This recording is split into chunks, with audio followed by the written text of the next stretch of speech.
friends, it's Nancy, and I am here to do a flip through of this recently completed journal.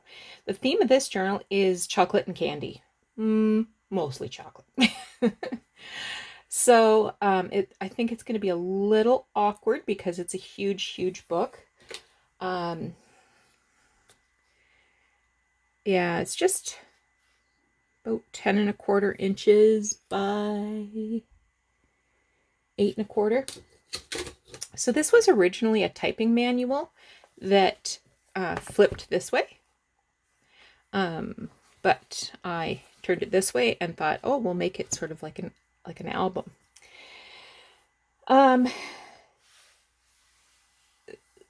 So I covered the book with this scrapbook paper. It's been sealed with Mod Podge. The spine is covered in tea-dyed muslin, and I've added some hand crocheted lace to the edge. And on the top, this is a vintage Fanny Farmer box, and it has all kinds of layers of tulle and linen and lace and rickrack and tatting and all kinds of stuff. So I think I'm going to have to move in just a bit.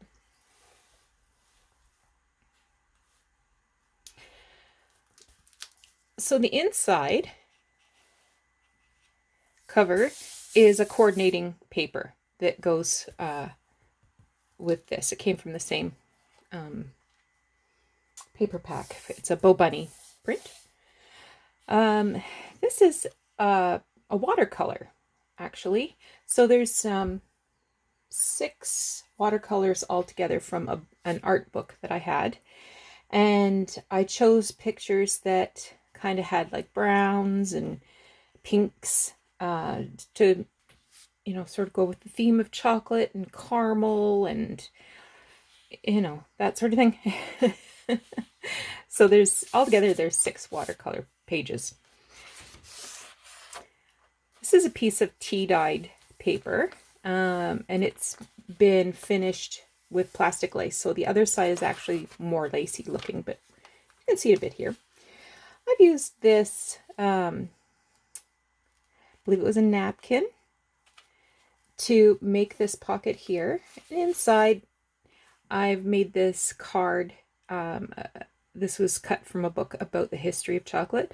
And on the back is some tea-dyed paper that was used for examinations. So it was actually blue. And maybe it's looking blue or green. And I did some stitching around it. And I hand stitched the hem around with some pink thread and just pinned on this little pink button. This is an old document. Oh, see, you can see the lace better on this side. This is an old document from 1889, and I've just flipped this up a bit. So where there was fold lines, there was some fragility. So I used tea-dyed tea bag to reinforce the folds. This is from a book, and I've just attached it to some tea-dyed book page and stitched around it. I love that this document has pink lines. I took a chunk of doily and stitched it onto this document just to sort of give it some more width. And I love that this is 2 colors, so it has sort of like a creamy and then, more of a cappuccino kind of color.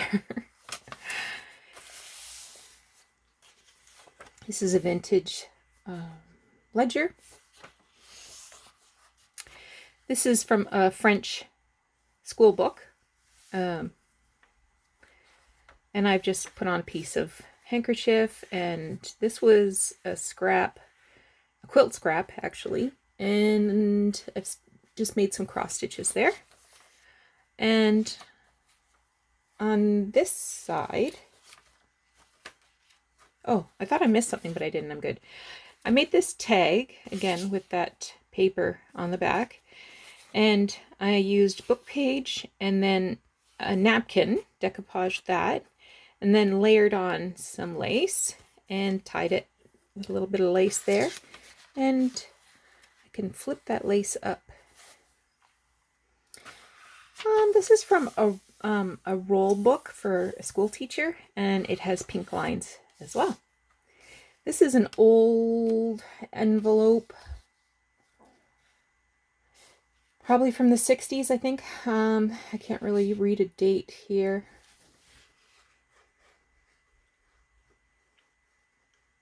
No. And to decorate the edge, I took a piece of a handkerchief that had like this some embroidery and some applique of these little pink squares. And I just sewed it on the side there, added this pink button. Here is a piece of, it was the top of a nightgown. So this nightgown never got finished. It was just the top. So, you know, another one of those unfinished projects like we all have. This is an image from a book, and I just added some tea-dyed paper there, stitched around it. Big journaling card. You got to remember that's 10 inches across there. And on the back, I've used a vintage recipe card for sauerkraut chocolate cake, and you would use it. You would make it using canned sauerkraut, Libby's canned sauerkraut. I've just layered up a recipe index card. So both of these are pockets.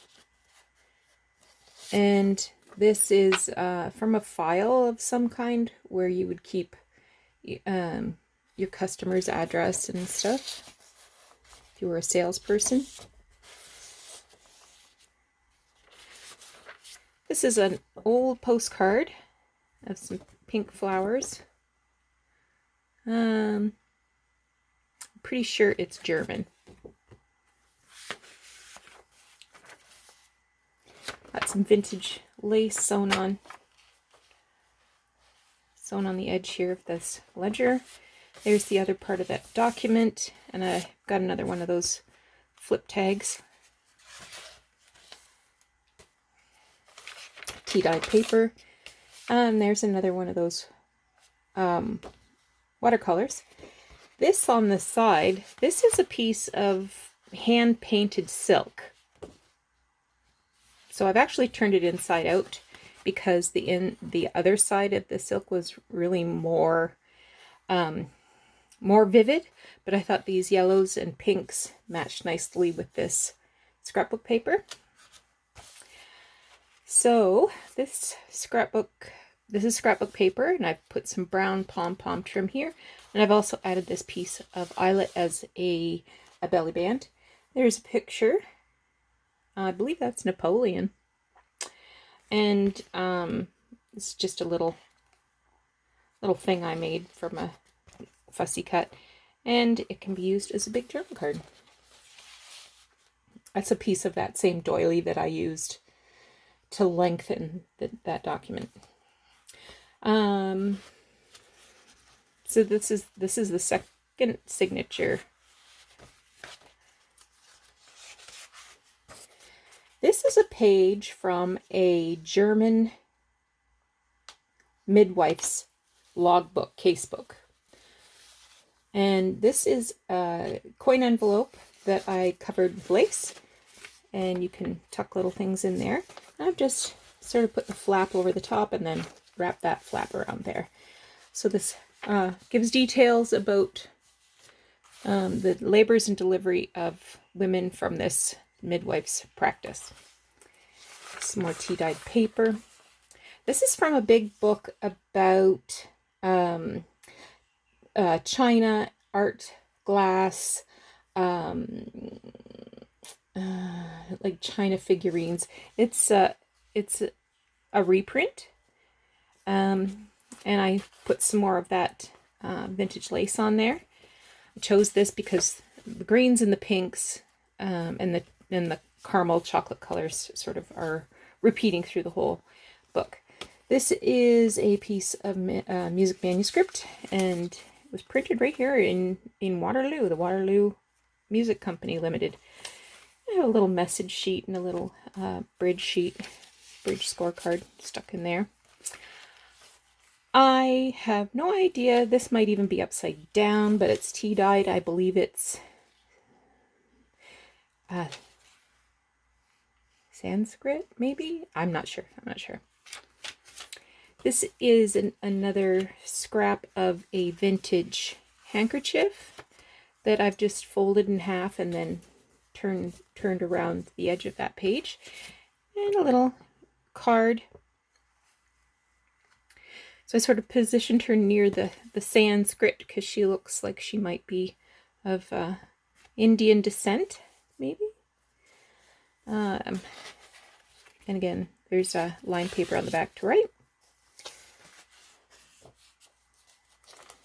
This is a piece of, I think this was actually from a doll's dress. And some more. Oh, okay. This is that midwife's casebook, but this is a page out of a little cookbook. Let me shove it down here. So I've just positioned that the double page, like the book was this size, and I took a folio out and then attached it to either side of this bit. And I just added this, what remains of this score pad for bridge.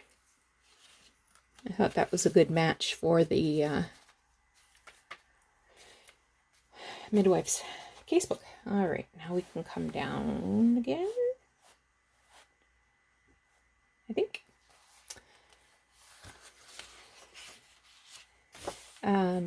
This is the rest of that scrapbook paper. I had to piece scrapbook paper together because it was so big. I needed 20¼ inches across. This is another watercolor, and I added this vintage, I stitched on this vintage fabric using this green thread and added a little button. This is a doily that I've sewn in as a page. That's one end of it. You'll see the other end in a minute. Ledger. This is an old envelope from 1949, and it originated in Rome. So I've stitched on some pink and white vintage lace and some tea-dyed paper. Here's the other side of that envelope, so you can see the Rome sticker here and the Italian stamps. And here's the other part of that doily. You can see there's a rose that's been crocheted in it. And I've just added this big sort of faceted button on there. Just stitched on with some pink thread. And let's see, have something to grasp and turn that page. Watercolor. This was part of a pillowcase, and I just turned it over, added some hand stitches, stitched it to this page. And this is a Hersheys chocolate recipe that I attached to some tea-dyed book page. This is a pink paper bag, and this is one of those envelopes, tea-dyed business envelopes that I made a whole bunch of these the other day. So I decorated it with this. This was cut from a book, And here I made, I took this recipe card. This was a recipe for fudge. Oh no, it was handwritten on paper. And I glued the paper to some card. And this image was cut from a book. It had a little fabric, a little lace, and that just tucks right in there.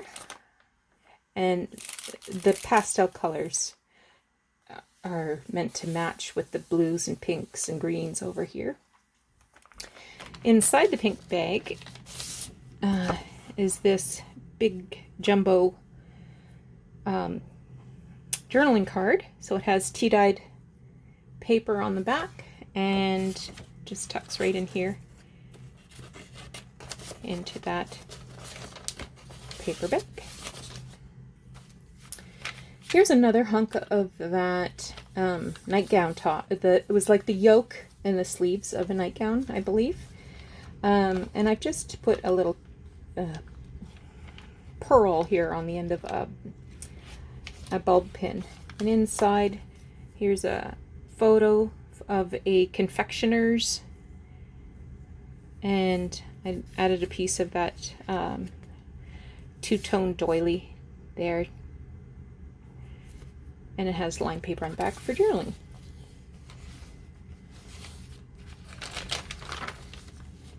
Some more of that lace pattern. This is from that China book. So there's some China ornaments. Ledger.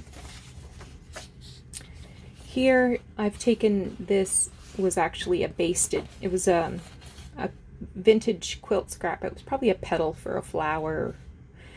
And I just left the basting stitches in, folded in half, and then stitched it down with some embroidery thread. Added a button, a little bit of crocheted lace. This is the other side of that bag, and to make it long enough, I stitched a page from a chocolate cookbook. And this shows all kinds of fancy things, and I thought that kind of went well with the pictures of the chocolate desserts here. Another watercolor. Here's another one of those vintage quilt patches that was in the form of a petal. I left the basting threads in and folded it in half the long way, and then stitched some lace on top of it. Vintage. Sorry, not vintage. This came from a book, and it's been backed with some paper to write on. This is another page from that 1889 document, and again I lengthened the short side with some of that two-tone doily.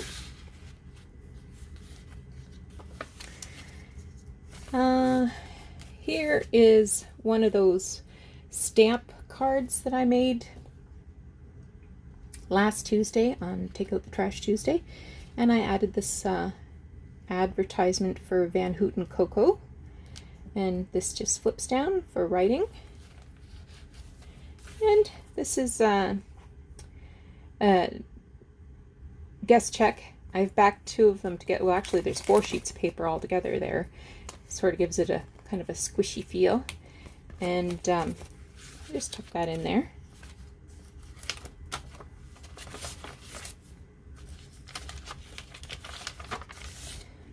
Another envelope. Still have no idea. Here's another piece of crocheted. I'm not sure if it was from that nightgown or not now. I think, yes it was. I have 2 of them. One has daffodils, one has roses, and this is the one that has the rose. And I just added this tag, so it has this pretty picture advertisement for Cadbury's, and just tucks in there.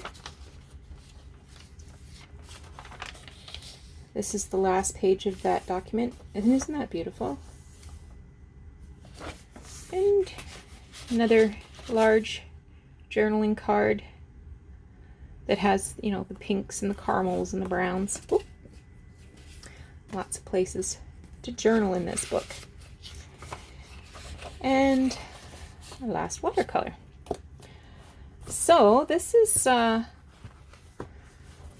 going to be for sale on my Etsy. If you're seeing this video now, it has been listed. If you don't see it, that's because it's already been sold. However, I do have 5 more chocolate themed journals that I'm currently working on. I don't think any of them are going to look quite like this. This one is very lacy and textile filled and pink. Kind of right up my alley. I had a ton of fun making this journal. It is a hidden hollowback spine with 5 signatures, and because of the size of the page, in the book there's 116 pages, but when you consider the pages are twice the size of a regular journal, there's tons and tons of room in there for journaling. So thank you so much. I'd love to hear your thoughts and comments. This is sort of a little outside my comfort level because there's so much that isn't, you know, lined up and squared off, and you know how I am. I can be very precise with things. I had help from Joanne, from Joanne's Collective on Instagram. Oh my gosh, Joanne. Why can't I keep that in my brain?